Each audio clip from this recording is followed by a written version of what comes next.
The DJI Osmo Pocket 4 is the newest iteration of the series and an upgrade to the already amazing Osmo Pocket 3. If you've never heard of the Osmo Pocket, it's basically a drone camera on a stick, so a small camera being stabilized by a gimbal so as to avoid unwanted handheld jittering. The Osmo Pockets are mainly used for vlogging, but works excellent for many other types of video production. The form factor from the Pocket 3 to the Pocket 4 is more or less the same, with the Pocket 4 being slightly larger, which also enlarges the battery slightly and makes it slightly heavier. The texture of the rubberized parts of the handle has also changed slightly, and the hole in which you install the wrist strap is larger. Still not large enough though. You also have the socket for the micro SD card, but a huge upgrade over the Osmo Pocket 3 is that the Osmo Pocket 4 now comes with a built-in 107GB storage. In the bottom you still have the USB-C, which now supports USB 3.1 with wire transfer speeds of up to 800 MB per second. So really fast. The Osmo Pocket 4 features the same flip screen mechanism as the Pocket 3. Initially, many thought it would be a weak point of the Osmo 3, but after extensive use for the past 3 years, I haven't had any issues with the screen. The joystick has changed and sticks more out. It makes it easier to adjust the camera, and if you feel it's a bit too sensitive, you can always adjust the joystick speed in the menu. Besides the record button, there are now also 2 additional buttons. A custom button with 3 functions that are activated with either a single press, double press or triple press. You can adjust these in the menu too. The last button is the zoom button, a single press for zooming to 2 times and a double press for zooming to 4 times, and a single press in either of the zoomed in modes for returning to the normal view. The 2x zoom in the Osmo Pocket 4 is of significantly higher quality than in the Osmo Pocket 3 and supports zoom during recording, active track, D-Log and photo mode. Sadly, zooming is still not an option in night mode, slow motion and motion lapse. And speaking of these features, they're great. When I do not use the Osmo Pocket for vlogging, it's always nice to film some B-roll either in slow motion or making a time-lapse. Both settings are easy to set up. You can now also film in 4K with up to 240 frames per second. The camera features a new 1-inch sensor, which makes all of the above possible and is now updated to 14 stops of dynamic range. If you are into stills photography, it still only takes JPEG photos, so no RAW, but it is now up to 37 megapixels compared to the 9.4 megapixels of the Osmo 3.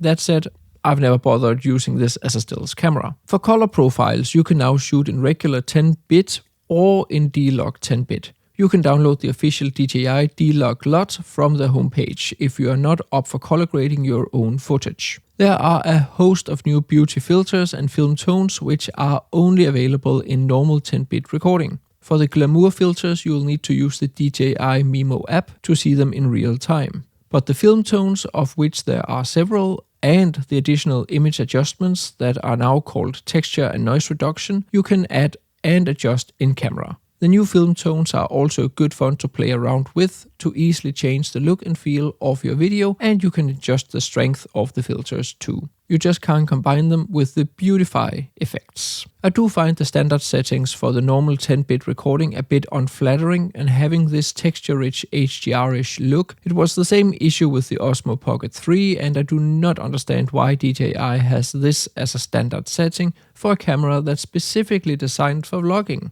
If you want to shoot in normal 10-bit, which I personally prefer to avoid having to deal with LUTs and color grading, I do highly recommend to play around with the different profile settings, such as different beautify settings, and adjust their strength. Yes, I know it doesn't sound very technical, but it is one of the ways to compensate for that HDR-ish standard look. Alternatively, adjust the texture and noise reduction settings. All this said, like with my Osmo 3, I'll probably end up shooting in the flat D-Log profile and add the official DJI LUT to the footage each time. I do find this first version of the LUT to be a bit on the dark side and maybe a tad too contrasty. Here's an example where I've added 1 stop of exposure to the LUT, the middle example.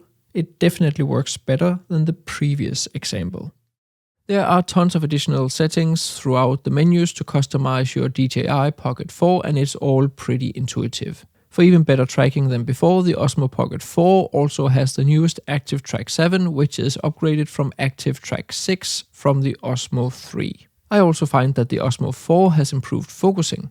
If you want to focus on something smaller in the foreground, it actually focuses on that instead of locking onto the background and throwing something like my camera setup out of focus. Likewise, it's also much faster in detecting what it's supposed to focus on.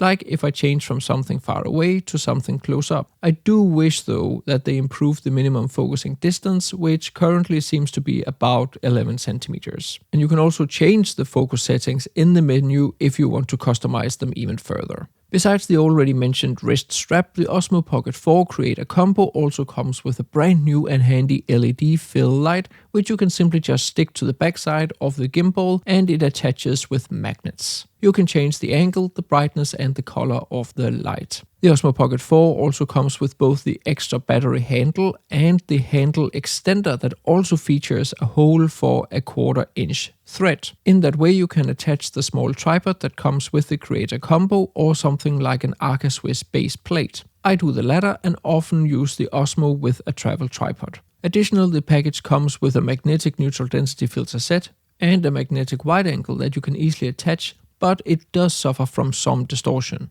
To carry everything, you get a larger carrying bag with room for everything and a smaller pouch, which I think in combination with the gimbal clamp is supposed to function as the daily protection for when you want to throw the Osmo Pocket in your bag. Although this collectively is a physically larger solution than the protective case the Osmo Pocket 3 came with, I do think that the combination of the clamp and pouch is better, because the clamp now properly secures and protects the camera. Sometimes the camera could come kind of loose on the Osmo Pocket 3 in the case and you would have to fiddle around with it to put it properly back into the case. With the Osmo 4 you just attach the significantly smaller clamp and throw it in the pouch.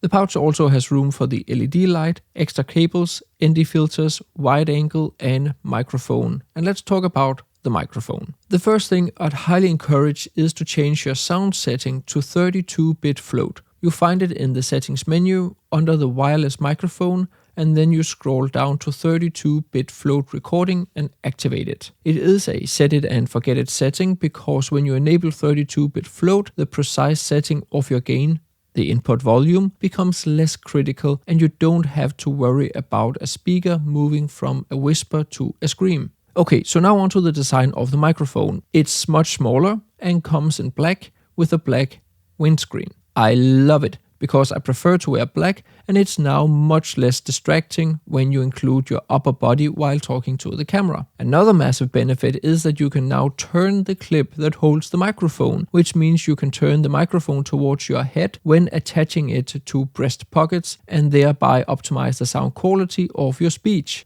Brilliant! And then probably the most controversial design choice for the new microphone, no USB-C charging. I guess because of the small form factor they could not fit it in and they instead have gone with a magnetic charging cable. Yes, the cable easily fits in the pouch. I think it's okay to make the microphone a tiny bit larger for the sake of reintroducing a USB-C charging port. So before I conclude, I want to give you a couple of minutes example of a classic vlog where I've added my own commentary. This setup is 10-bit normal with no adjustments and you can probably already see there is this HDR-ish look to it. In some examples I've made a side-by-side non-scientific color grade where I hit auto in lumetri color and added a bit more contrast. I had also forgotten to enable 32-bit float audio recording and you'll occasionally notice the sound clips. I'm right now in the beautiful and epic Faroe Islands. We're heading up to a location that I have not visited since 2018. So I'm quite excited because that place is bonkersly epic. We also have very stormy weather in the Faroes today. We have had like 20 plus meters a second winds. Hopefully when we get to this other side of the ridge, we are also going to see some epic waves. But I hope you enjoy this little sequence vlog from the Faroe Islands shot on the Osmo Pocket 4.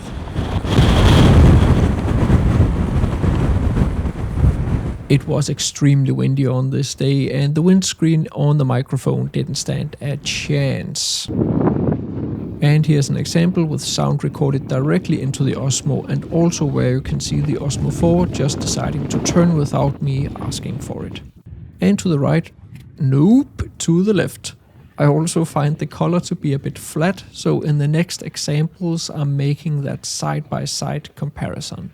So right now we're heading up to a viewpoint, a little bit further up the hill, so that we can get the right perspective towards these two super cool sea stacks.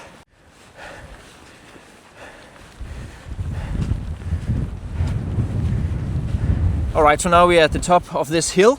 I've set up my camera with the interval shooting, and then I'm just going to go into the scene and pose a little bit for the group. I'm also shooting from quite a low angle, simply just to minimize the effect of the wind, because it's so windy right here. I have put it on a 2-minute timer, and then it starts shooting with an interval of 4 seconds.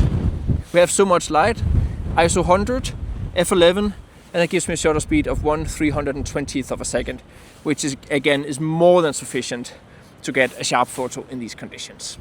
In this example, the gimbal didn't find the horizontal position perfectly. The horizon is quite uneven.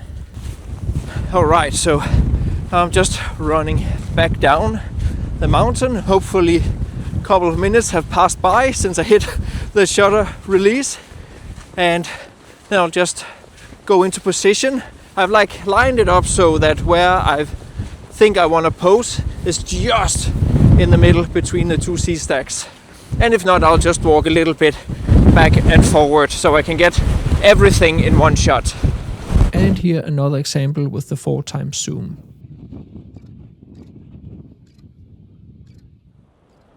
And a final example of the normal 10-bit look and my own color correction of the normal 10-bit.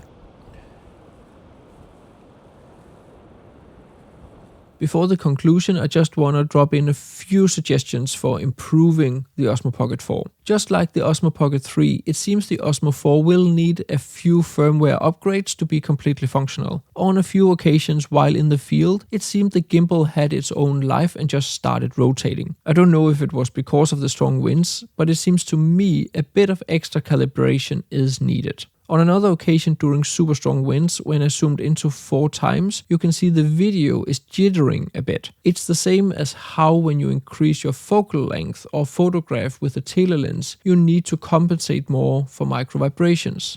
I would also suggest making the handle with a 1/4-inch screw thread half the size. The problem is that if you attach it, it becomes too big for the pouch, and it's even worse if you want to attach a base plate. And it being so big also requires you to buy jackets with larger pockets. I would also like to have a 1/4-inch thread underneath the Osmo itself so I can attach a base plate there. I know it's going to cover up the USB-C port, but to compensate for that, you can maybe add another USB-C port on the backside. In that way, I could get rid of the handle altogether for the sake of the smaller setup, attach a base plate, and still have access to a USB-C port. Alternatively, make the bottom of the handle Arca-Swiss compatible. So in conclusion, the Osmo Pocket 3 is one of my most used video cameras of all time, and the Osmo series has since 2018 been my go-to vlogging cameras. They are brilliant, and the Osmo 4 adds some great upgrades. Personally, I'm mostly excited about the improved quality when zooming in,